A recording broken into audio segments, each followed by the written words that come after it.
Shalom teman-teman Bomnias, bangkit orang-orang muda Nias. Selamat datang di ibadah live streaming Bomnias. Bagaimana kabarnya teman-teman semuanya? Semoga dalam keadaan sehat. Dan pastikan teman-teman sebelum mendengarkan firman Tuhan di hari ini, pastikan teman-teman mengambil posisi yang terbaik. Tidak sambil rebahan, tidak sambil makan, dan selalu fokus selama ibadah berlangsung. Dan pastikan teman-teman juga bisa mencatat semua firman yang dibagikan supaya teman-teman bisa merenungkannya kembali. Dan kalau teman-teman ingin bergabung dengan Bomnias, Komsel Bomnias, teman-teman bisa menghubungi nomor yang ada di bawah ini. Dan teman-teman juga jangan lupa untuk memfollow semua sosial media Bomnias, follow Instagramnya, Facebook, dan juga YouTube. Jangan lupa like, komen, subscribe, dan share ke teman-teman kalian supaya mereka juga mendapatkan kasih Tuhan yang luar biasa. Hari ini kita akan mendengarkan kebenaran firman Tuhan yang disampaikan oleh Bapak Pendeta Febri Walewangko tentang keselamatan. Nah, mungkin teman-teman semua bertanya-tanya, apa sih itu keselamatan? Apakah perbuatan baik kita bisa menjamin keselamatan kita? Atau justru keselamatan itu hilang karena perbuatan buruk kita? Lalu, siapa yang akan menjamin keselamatan kita? Nah, teman-teman, untuk menjawab pertanyaan-pertanyaan tersebut, langsung saja kita akan mendengarkan firman Tuhan. Selamat beribadah teman-teman semuanya. Shalom teman-teman semua. Saatnya kita masuk di hadiratnya Tuhan. Saatnya kita memuji Tuhan. Saatnya kita menyembah Tuhan. Saatnya kita menaikkan pujian penyembahan kita di hadapan Tuhan. Saatnya kita menyenangkan hati Tuhan. Terima kasih ya. Terima kasih Yesus. Terima kasih.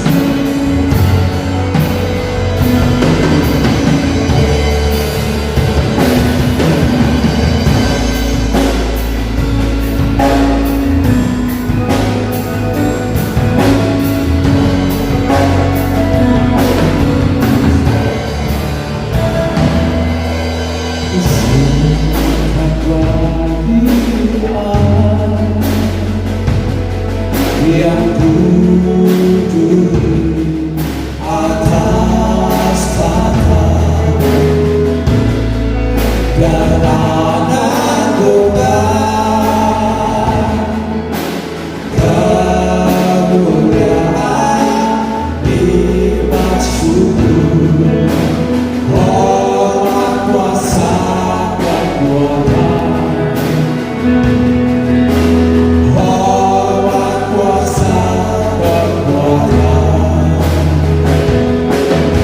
Semua tanpa riba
Sungguh Engkau Allah yang sangat sempurna Tuhan.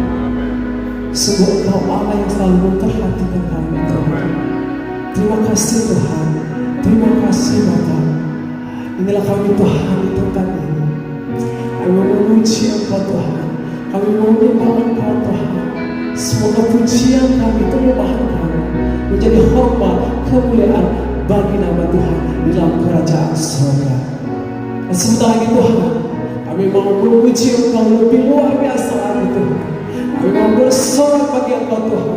Kami mau bertepuk tangan untuk Engkau Tuhan. Mari Tuhan Engkau memberkati kami. Engkau berikan kami sukacita. Engkau berikan kami kekuatan yang baru daripada Tuhan. Terima kasih Tuhan. Terima kasih. Haleluya. Amin.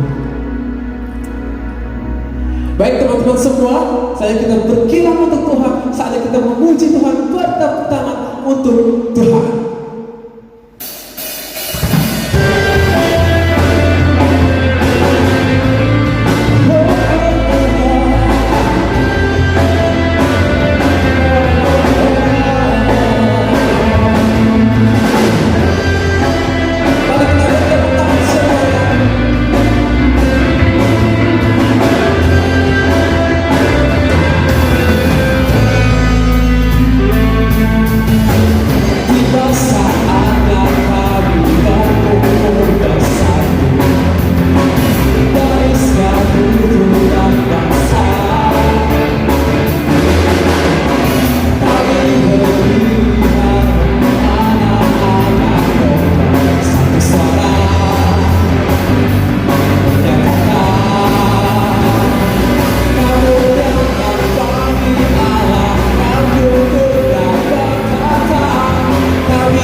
teman-teman semua yang dikasihi oleh Tuhan kita Yesus Kristus, saatnya kita untuk mendengarkan kebenaran firman Tuhan.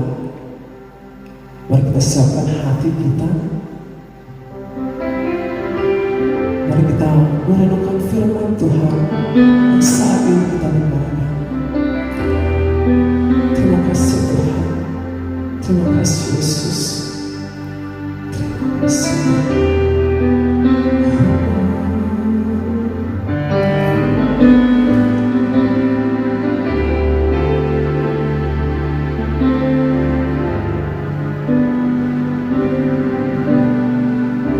Telah kulihat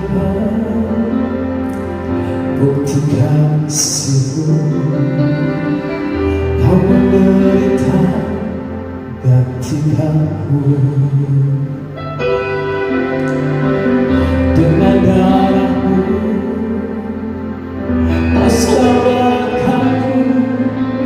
Hidupku hidup menyenangkan-Mu. Telah kulihat bukti kasih-Mu, Kau menderita gantikanku dengan darah-Mu, Kau selamatkanku. Kini ku hidup menyenangkan-Mu. Terlalu besar darah-Mu Yesus, pengorbanan yang Kau berikan bagiku. Terlalu mahal darah-Mu Yesus, tercurah untuk menebus hidupku. Pujian. Telah kulihat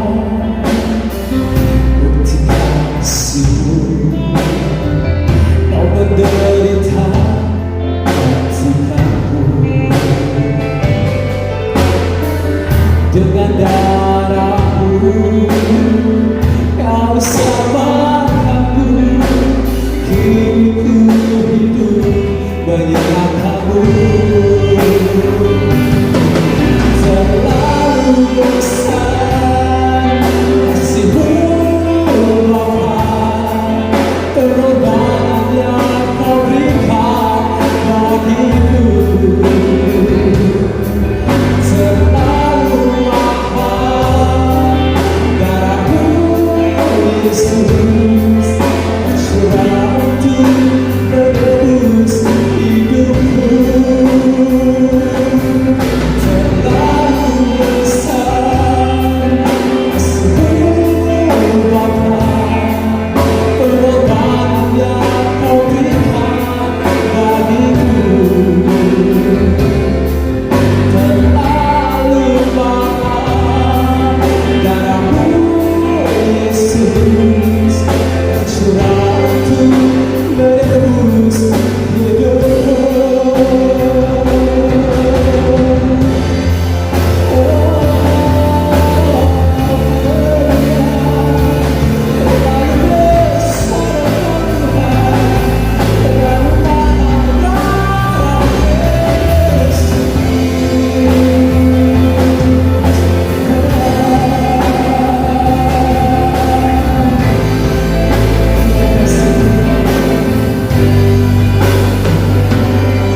Haleluya, sobat muda dimanapun sobat berada.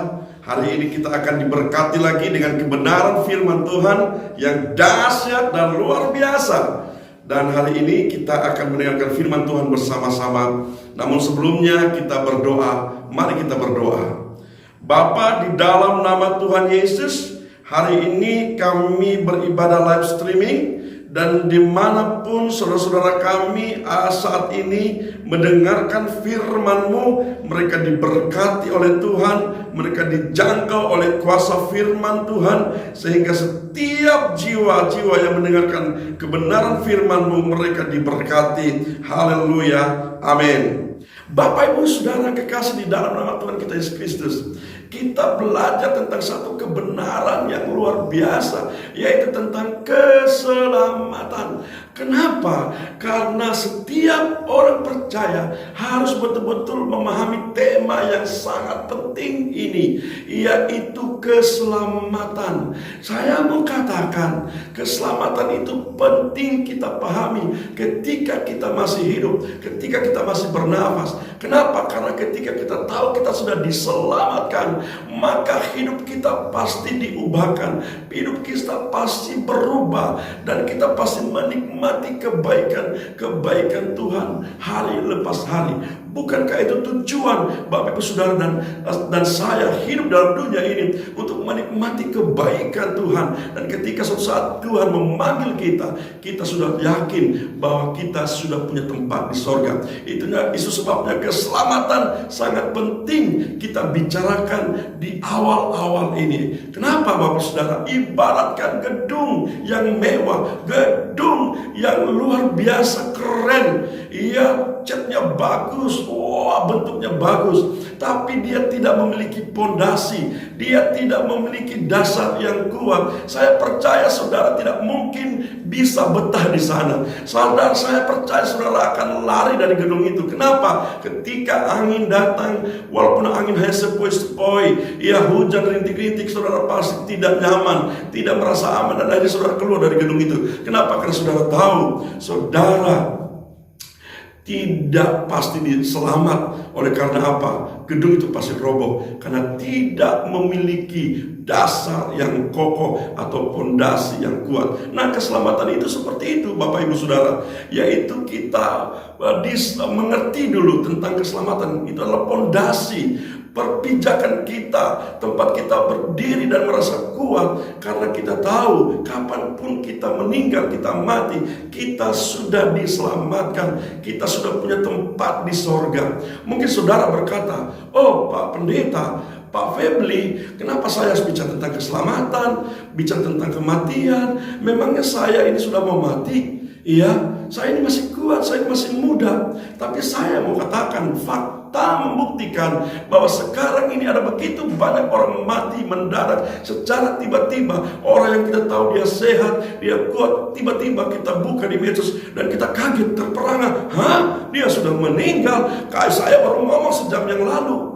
Sementara ada begitu banyak orang sakit parah, iya, bahkan sudah sampai 10 tahun sakit stroke, sakit jantung, darah tinggi, hipertensi, tapi mereka juga belum meninggal sampai saat ini. Dan saya mau katakan, ada begitu banyak orang berkata time is money, waktu adalah uang, makanya orang begitu giat bekerja untuk mendapatkan uang. Tapi saya mau katakan saudara kekasih, time bukan sekedar money, time bukan sekedar mencari uang, time bukan hanya memiliki kekayaan, tapi saya katakan time, waktu adalah masalah hidup dan matimu. Itu sebabnya penting saudara pahami tentang keselamatan ini. Dan saya mau katakan, keselamatan itu hanya ada di dalam Yesus Kristus. Ya, kenapa hanya ada di dalam Yesus Kristus? Ya, karena Alkitab mengatakan di bawah kolong langit ini tidak ada yang kepadanya orang harus selamat, ya. Tidak ada yang kepadanya nama diberikan supaya orang selamat selain di dalam nama Yesus Kristus. Itu sebabnya yang pertama kita tahu sendiri bahwa keselamatan itu hanya ada di dalam Yesus Kristus, Bapak Ibu Saudara. Ya, firman Tuhan berkata di dalam Yohanes 3:16 di sana dikatakan, karena begitu besar kasih Allah akan dunia ini, sehingga ia telah mengaruniakan anaknya yang tunggal, supaya setiap orang yang percaya kepadanya tidak binasa, melainkan beroleh hidup yang kekal. Amin saudara. Wow, ini bukti nyata kasih Allah. Ya, kita lihat tadi dikatakan, karena begitu besar kasih Allah akan dunia ini. Pertanyaan saya kepada Bapak Ibu Saudara, dunia yang seperti apa? Dunia yang bagaimana? Yang mengasihi Allah. Saudara bisa lihat, ya, ada begitu banyak orang di sekitar kita, ada begitu banyak orang di sekeliling kita. Mereka bukannya mengasihi Allah, tapi mereka justru meludahi Allah, mereka justru meninju Allah, mempermalukan Allah. Mereka mengatasnamakan Allah, tapi hidupnya tidak sesuai dengan kehendak Allah. Ya, tetapi Allah sangat mengasihi dunia ini. Allah sangat mengasihi saudara dan saya, dan tidak mau saudara binasa. Itu sebabnya Allah mengasihi kita dan memberikan anaknya yang tunggal, Yesus Kristus, datang ke dunia ini untuk menebus segala dosa dan kejahatan Bapak Ibu Saudara. Ya, orang berkata sama saya, Pak Pendeta, kenapa Allah datang menjadi manusia? Apakah bisa Allah jadi manusia? Dia kan Allah, dia kan Tuhan, dia kan Maha Kuasa. Masa dia tidak bisa jadi manusia? Saya mau katakan, saudara percaya Allah yang Maha Kuasa atau berkuasa? Kalau saudara percaya kepada Allah yang berkuasa, maka saudara bisa berkata demikian. Tapi kalau saudara sepakat dan saya percaya kepada Allah yang Maha Kuasa, maka Allah itu mau jadi apapun bisa, betul? Allah jadi baju ini bisa nggak? Bisa. Saya mau tanya, Allah bisa nggak jadi anjing? Halo? Mungkin saudara berpikir, masa iya Allah jadi anjing? Saya mau tanya, saudara percaya kepada Allah yang Maha Kuasa atau berkuasa? Kalau saudara percaya kepada Allah yang Maha Kuasa, sepakat kita katakan Allah bisa datang ke dunia ini menjadi anjing, menjadi monyet, betul? Betul? Karena dia Maha Kuasa, mau jadi apapun dia bisa. Saudara masih berpikir, mana mungkin, mana bisa? Kok Allah yang Maha Kuasa, Maha Besar itu, yang cahaya murni itu luar biasa, kok jadi manusia? Kok jadi monyet? Kok jadi anjing? Saya mau tanya, dia Maha Kuasa atau tidak? Kalau dia tidak berkuasa atau hanya berkuasa, mungkin dia tidak bisa. Tapi kalau saudara percaya bahwa dia Maha Kuasa, dia mau jadi anjing boleh, bisa. Mau jadi babi pun bisa karena dia Maha Kuasa. Mau jadi monyet pun bisa karena dia Maha Kuasa. Dan pertanyaannya sekarang, kenapa Allah tidak menjadi monyet? Bisa jawab? Ya, karena bukan monyetnya akan diselamatkan. Kalau monyetnya akan diselamatkan, maka Allah datang dari surga menjadi manusia. Dan Allah datang dari surga menjadi monyet. Dan dia menunjukkan cara hidup monyet. Dan akhirnya yang diselamatkan adalah monyet. Berarti saudara dan saya tidak akan diselamatkan. Tetapi karena Allah yang menciptakan saudara dan saya segambar serupa dengan dia, dengan Allah sendiri, maka dia datang ke dalam dunia menjadi manusia. Karena yang akan diselamatkan adalah manusia, bukan monyet. Karena Allah datang di dalam dunia ini mau menyelamatkan saudara dan saya. Amin saudara. Masuk di akal saudara? Ya. Bukan monyet yang diselamatkan. Makanya Allah datang ke dunia menjadi manusia. Allah datang ke dalam dunia menjadi monyet saja, saudara percaya. Apalagi kalau dia datang menjadi manusia, pasti saudara pasti lebih percaya lagi. Amin saudara. Yang saya mau katakan di sini ialah bahwa mahalnya harga sebuah keselamatan.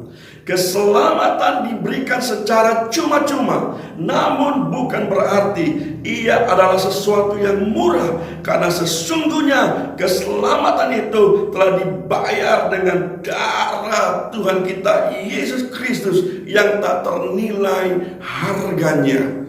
Wow, luar biasa Bapak Ibu Saudara. Itu sebabnya kita lihat sekarang bahwa tidak ada agama, tidak ada satu kepercayaan yang seperti yang dihidupi oleh anak-anak Tuhan atau kekristenan. Ya, dari dulu kekristenan ini dicari untuk dihancurkan. Sejak awal Yesus sendiri dia disalibkan, dan setelah itu murid-muridnya dikejar untuk dibunuh. Ya, Alkitab berusaha untuk dimusnahkan. Tetapi saya mau katakan bahwa sampai saat ini kekristenan begitu kuat, begitu luar biasa. Kenapa? Karena ada satu pribadi, yaitu Yesus Kristus, yang telah mengorbankan nyawanya, mengorbankan hidupnya untuk menebus segala dosa dan pelanggaran kejahatan saudara dan saya. Saudara dan saya harusnya dimurkai oleh Tuhan karena kita penuh dengan dosa. Bapak Ibu Saudara, ketika Yesus disalibkan di atas kayu salib, dia dipaku, tangannya dipaku, kepalanya dimahkotai duri, badannya dicambuk, terluka, semua tubuhnya terluka. Kenapa? Karena pada saat itu tentara Romawi dan orang-orang yang membenci Yesus betul-betul menumpahkan segala emosi mereka untuk menghancurkan Yesus, untuk membunuh Yesus. Jadi semalam-malaman Yesus itu mengalami penyiksaan yang melebihi penyiksaan yang pernah ada di muka bumi ini. Tetapi penyiksaan itu diarahkan, ditumpahkan kepada Yesus. Kenapa saudara? Karena Yesuslah yang menanggung dosa dan kejahatan kita. Di atas kayu salib Yesus berteriak, Eloi, Eloi, lama sabachthani, Allahku, Allahku, mengapa engkau tinggalkan aku? Iya, Yesus harus ditinggalkan oleh Bapaknya. Oleh karena saat itu, saat Yesus berada di atas kayu salib, di atas puncak penderitaannya, Yesus sedang menanggung semua dosa. Alkitab berkata bahwa Yesus menanggung semua dosa masa lalu, dari zaman Adam sampai dosa yang ke depan, ditanggung semua di atas kayu salib. Yesus berteriak, Eloi, Eloi, lama sabachthani, Allahku, Allahku, mengapa engkau tinggalkan aku? Seorang reformer, Martin Luther King, berkata, aku tidak bisa memahami bagaimana mungkin Bapa dan anak berpisah, karena Bapa dan anak itu dari kekal hingga kekal sampai selama-lamanya. Tetapi kenapa dalam peristiwa di salib itu ada teriakan Yesus yang mengatakan, Eloi, Eloi, lama sabachthani, Allahku, Allahku, mengapa engkau tinggalkan aku? Iya, karena saat itu Yesus menanggung semua dosa. Dosa yang harusnya kita tanggung, dosa yang harusnya menjadi penghukuman bagi kita, bagi saudara dan saya, tapi semuanya ditanggung Yesus di atas kayu salib. Yesus ditinggalkan Bapaknya. Dan ketika Yesus menerima semua penyiksaan itu, Alkitab mengatakan matahari yang bersinar begitu terang pada saat itu juga tidak berani menunjukkan sinarnya. Oleh karena Allah Sang Pencipta, Anak Allah Yesus Kristus sedang menanggung kegelapan dunia ini di dalam dirinya. Dia dipaku, dia terpaku, dia terpampang di atas kayu salib. Dia begitu menderita, Bapa pun meninggalkan dia. Oh, haleluya. Kenapa? Karena dosa itu begitu kecil, dosa itu begitu laknat, dosa itu begitu mengerikan. Dan Yesus telah menanggungnya. Saudara lihat, saya mau kasih ilustrasi bagaimana kejadian beberapa waktu yang lalu, tragedi Bintaro. Itulah tragedi yang dikenal karena masuk dalam sejarah. Bagaimana ada begitu banyak ratusan orang dari arah Jawa dan ratusan orang dari Jakarta menuju ke Jawa dan mereka bertemu di Bintaro. Kecepatan kereta api begitu cepat sekali yang dari arah Jawa. Demikian juga dari Jakarta begitu cepat sekali. Dan akhirnya kedua kereta yang dengan kecepatan tinggi mereka bertemu. Itu satu peristiwa yang sungguh luar biasa. Saudara bayangkan, besi dengan besi, baja dengan baja ketemu menjadi satu, bertemu bertabrakan begitu kencang. Saudara bisa lihat gambarnya sampai sekarang ini masih ada foto-fotonya, gambar-gambarnya. Betapa itu suatu peristiwa yang mengerikan. Besi hancur, baja itu hancur remuk. Dan saudara lihat bagaimana orang-orang yang ada di dalamnya. Wah, itu tidak berbentuk lagi. Itulah yang Yesus lakukan di atas kayu salib. Yesaya mengatakan bahwa wajahnya tidak seperti manusia lagi, tidak berbentuk lagi, sehingga tidak ada orang yang mau melihat. Kenapa? Karena di salib itu tubuh Yesus, wajah Yesus diremukkan akibat dosa. Di atas kayu salib itu keadilan Allah dinyatakan dengan penghukuman kepada anaknya sendiri. Dan di atas kayu salib itu kita lihat kasih Allah dinyatakan. Di atas di kayu salib itu Yesus mengambil tangan Bapa di sorga dan tangan kita disatukan di atas kayu salib itu. Dan itulah yang terjadi. Begitu luar biasanya peristiwa pengorbanan Kristus di kayu salib. Dan saya mau katakan kepada Bapak Ibu Saudara yang kekasih, Yesus telah membayar lunas dosa. Itulah keselamatan yang sesungguhnya. Karena tanpa pengorbanan Kristus di kayu salib, saudara dan saya tidak mungkin diselamatkan. Karena kita begitu berdosa. Maka Allah dari sorga datang ke dunia ini. Allah yang maha suci, maha kudus, meninggalkan kemuliaan dari sorga. Dia rela datang ke dunia menjadi manusia yang sama seperti kita. Dia dilahirkan di kandang domba. Dia yang begitu kaya karena dia pencipta langit dan bumi, pemilik alam semesta. Tetapi dia rela menjadi miskin. Dia lahir di kandang domba supaya saudara dan saya bisa menjadi kaya. Amin, saudara. Kaya dalam kemenangan, kaya dalam kemuliaan.